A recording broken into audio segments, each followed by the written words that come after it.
Hello friends, how are you? You are most welcome once again in the Biology Pathshala by Oja sir. Till now in genetics we have gone through the monohybrid cross of Mendelian, and we also have seen two most important postulates of the same experiment, that is law of dominance and law of the segregation. So today we are going ahead with few of the exceptions.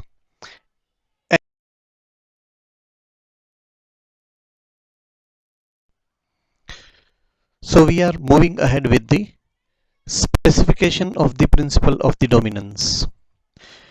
Uh, Dominance is a characteristic feature of a particular allele which is going to be expressed. Recessiveness is the characteristic of the other allele which is not going to express in the same individual. So first thing is why some genes are dominant and why some are not dominant, that is why they are recessive. Now let us consider first the function of gene. So the function of gene is it is code for the expression of the particular trait.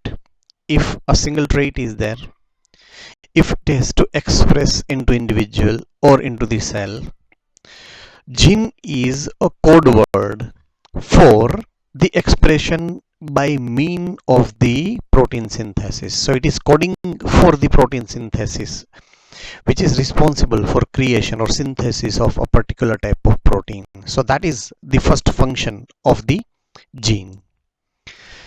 Now what is allele? So allele, as we know, it is a similar or homologous or dissimilar to expression, right, of a particular trait.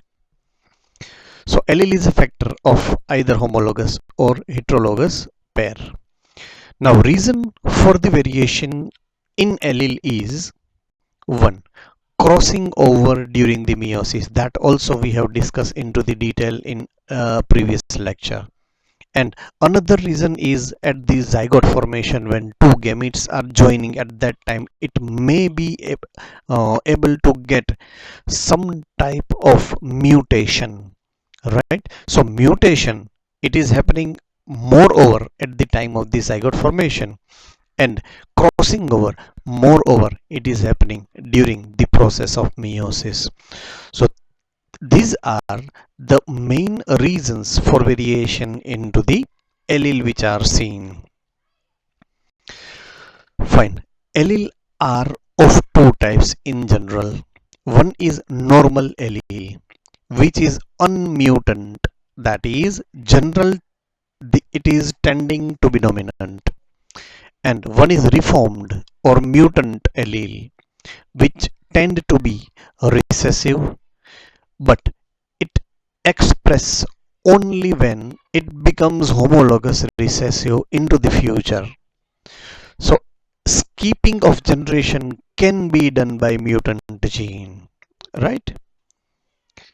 Now example is given into the textbook, like if a gene that is coding for a particular enzyme, when it is becoming mutant, then what can be the effect of it? Okay, number one effect can be it can synthesize normal enzyme, or it can synthesize less reactive enzyme.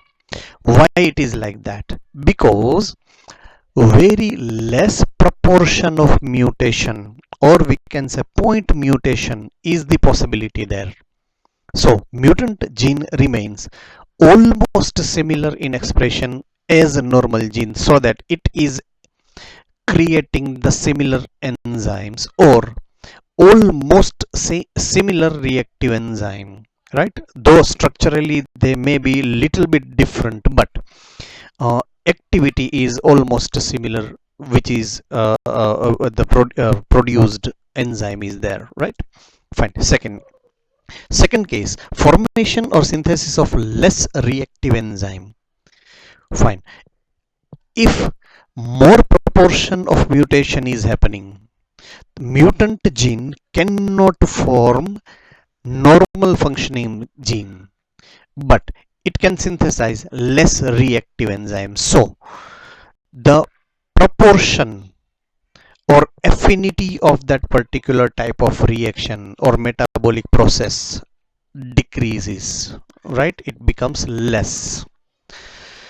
And the third possibility is no enzyme is synthesized if, due to the high proportion of mutation there, if mutant gene can't form any kind of enzyme at all, then there is no enzyme synthesized, and that particular type of trait cannot be expressed either by process of the metabolism or by formation of a particular type of the organ or cell or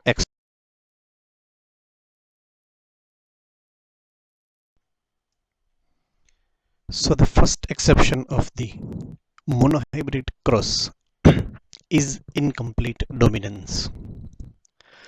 Now, as we know that generally only one allele is expressed and becomes dominant, but other remain unexpressed or it becomes recessive. So during the expression, if I say the allele is expressed, it is a dominant allele, but when the other, which is not dominant, it becomes recessive by its nature, right? So either one of it will be completely dominant and one will be completely recessive. But in some plants, expression of the both of the genes are seen, which is with mixture, that is mixing with each other. For an example, if we talk about Mirabilis jalapa plant, it is a scientific name, right? And the trait which is showing this incomplete dominance, it is the color of the flower. The other name of the Mirabilis jalapa is 4 o'clock plant or evening primrose. So if we talk about the plant, pure homologous red flowered plant, which is this is a red flower, right? And this is homologous, capital R, capital R. So pure red and homologous plant. When it is crossed with again pure homologous but white flowers, so it is a white flower, it is homologous, that is recessive, small r, which is white in color. So in that case, when these dominant character, that is red colored flower, produces a gamete, it will be with capital R. And this recessive one, that is white colored flower, when it is producing gamete, it will be with the small r. So when they fuse together by fertilization, it produces the first progeny, that is F1, into capital R, small r. That will be red in color, that would be red in color. But if we see, the expression of it is pink in color, right? So according to Mendel, it would be red, but it is not actually.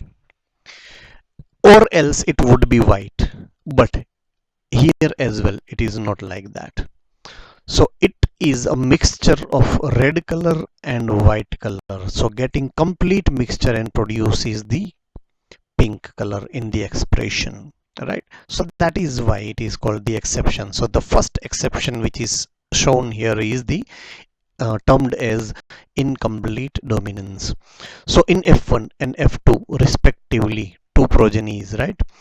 We can see pink colored flower as well, right? So it is given into the diagram, which is not red, not white. So both the expression of the traits are expressed together, redness as well, whiteness as well, but not at all one is completely dominant. Neither red is completely dominant nor white is completely dominant. That is why it is said to be incomplete dominance, right? So both the expression of the traits are expressed together and they also mixing with each other.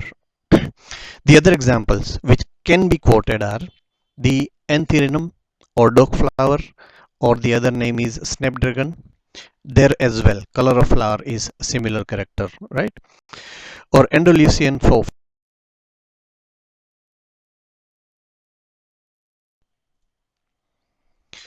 So second exception of the monohybrid cross is codominance. Again, similarly what we know about it.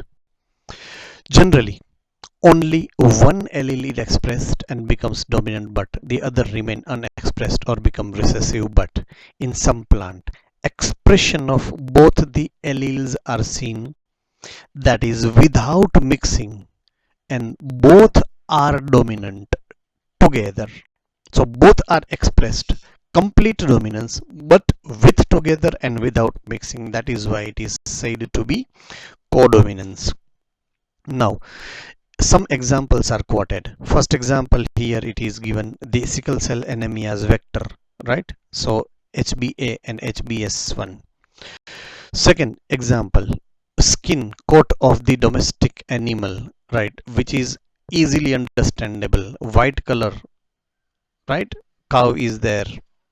One is red colored.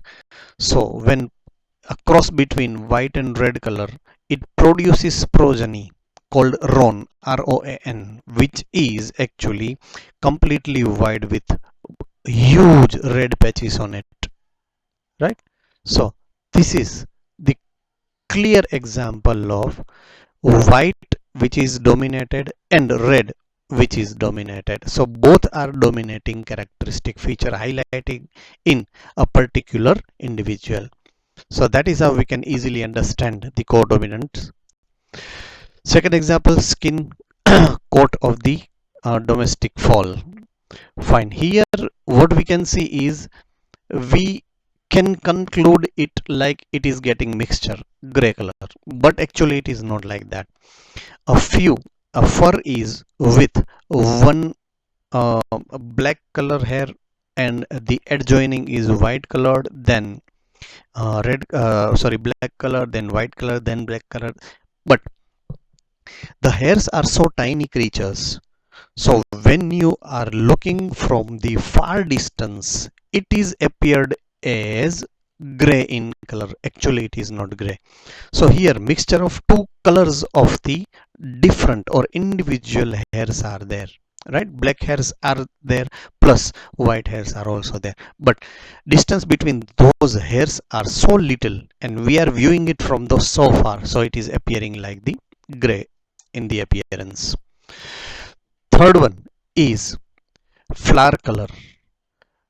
If you see, one color is of the red color, second one is white color. So when you see codominance, right, it appears white plus red plus white plus red plus white plus red. And if you see incomplete dominance, it appears as pink colored flower. So here you can see is example of the codominance, and there you can see is incomplete dominance. And the fourth example, which is given into the textbook as well, is blood group, that is AB. So when you are looking for the blood group AB, it can produce two kind of antigen, antigen A and antigen B simultaneously together, right? And that is how two kind of traits are expressed. Two kind of antigen can be possible, can be produced at a time. So it is also example of the codominance, right? So these are the few examples of the codominance, which is second exception of the first law of the Mendel.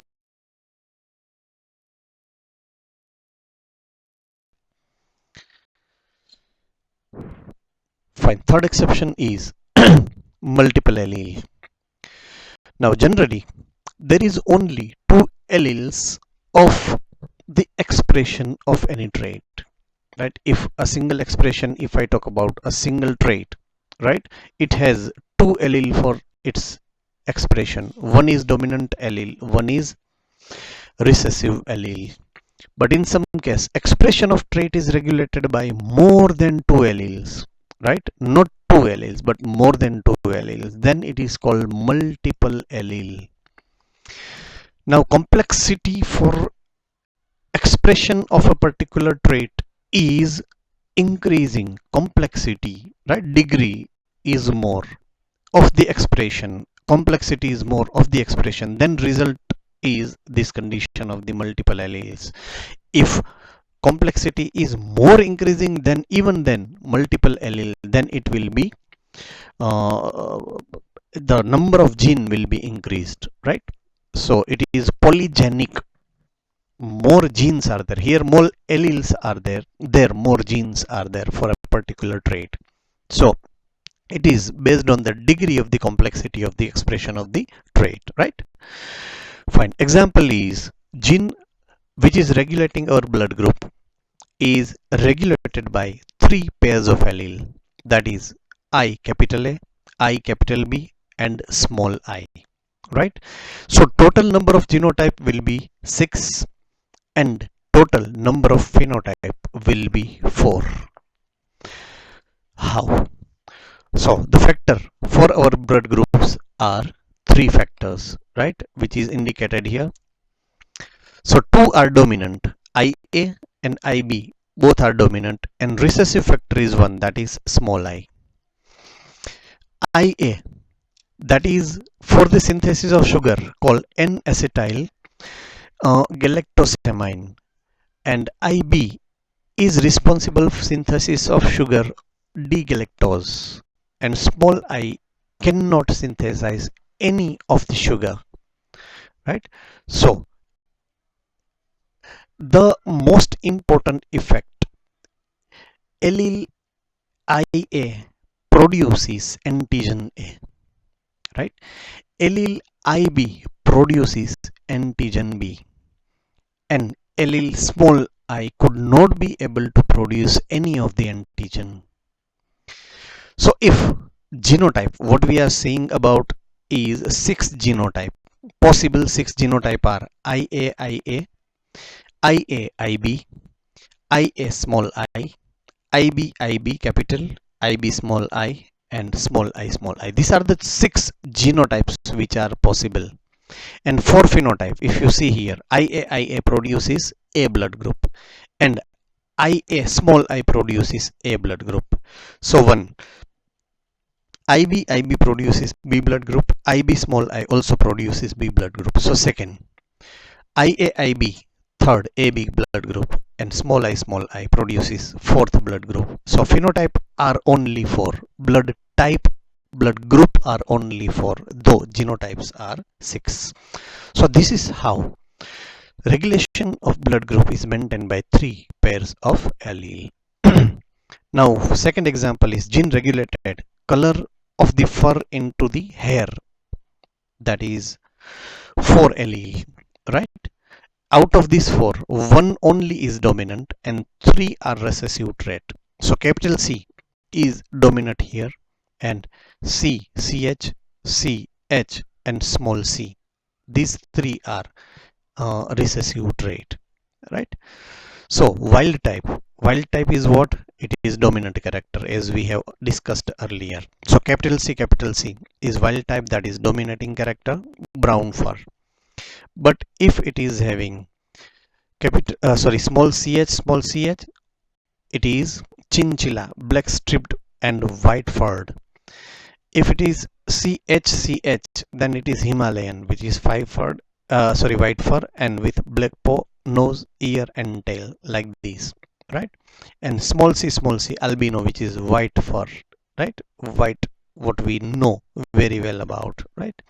So